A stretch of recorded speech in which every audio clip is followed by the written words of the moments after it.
مسیح یسوع کے زندہ جلالی اور بابرکت نام میں آپ سب کو سلام۔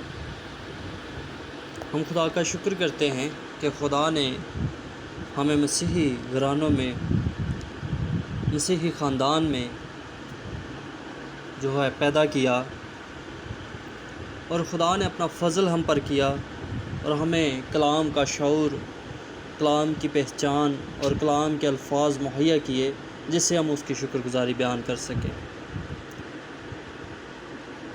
آج ہم جو خدا کا کلام سیکھیں گے، ہم جو خدا کا کلام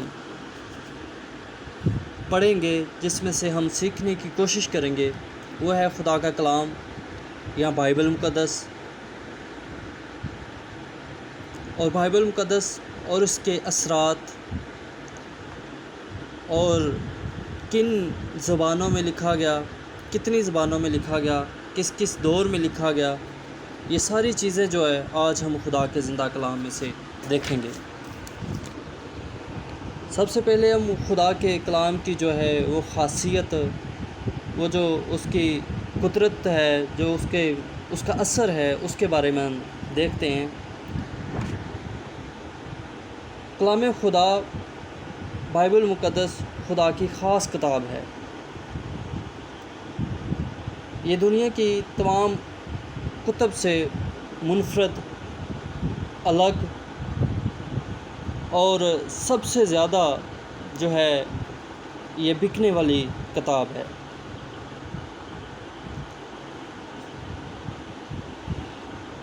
یہ خدا کا کلام نازل نہیں ہوا، بلکہ اس کو لکھا گیا، اور اس کو لکھنے کا جو عرصہ ہے وہ میکسیمم تقریباً 1600 سال جو ہے وہ اس کا لکھنے کا عرصہ ہے، اور اس کو لکھنے والے جو ہے وہ 40 سے زیادہ لوگ تھے جنہوں نے جو ہے یہ خدا کے کلام کو لکھا۔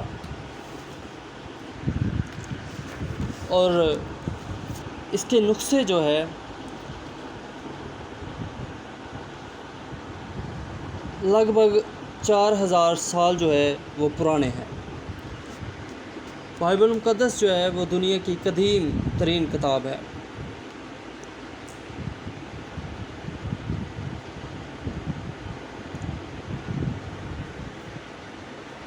ابتدا میں جو ہے خدا کے کلام بائبل مقدس کا ترجمہ جو ہے وہ 3 زبانوں میں ہوا: عبرانی، ارامی اور یونانی میں۔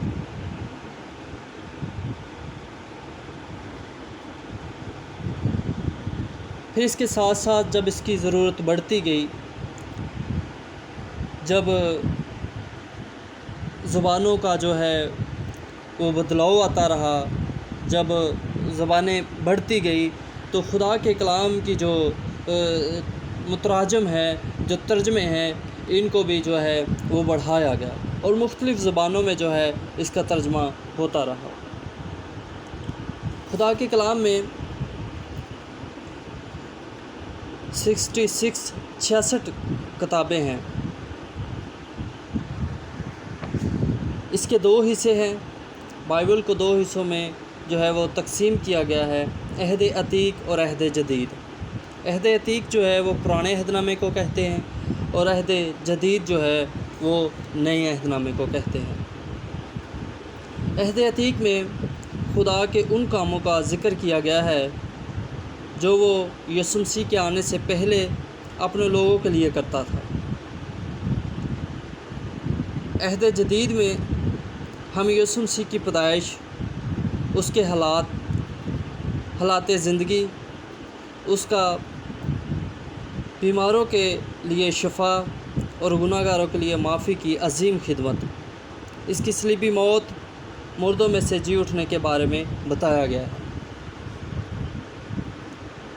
نئے عہد نامے میں اس بات کا بھی ذکر ہے، یسوع کے جی اٹھنے کے بعد جو لوگ اسے ملے ان کے ذریعے شفا اور معافی کا کام جاری رہا۔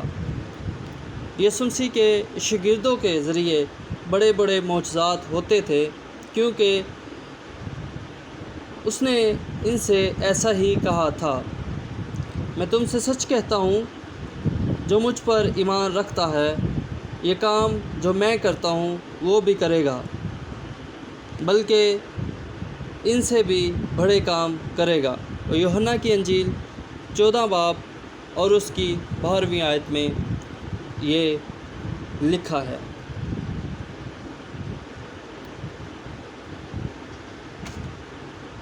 جو لوگ یسوع مسیح کے جی اٹھنے کے بعد اسے ملے، ان کی تعلیمات ہمیں نئے عہد نامہ میں موجود خطوط کے ذریعے ملتی ہے۔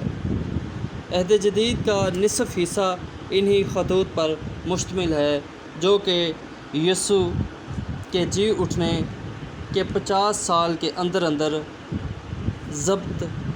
ضبط تحریر میں لائے گئے۔ کلام کے پڑھے اور سنے جانے پر خداوند کی خاص کرو۔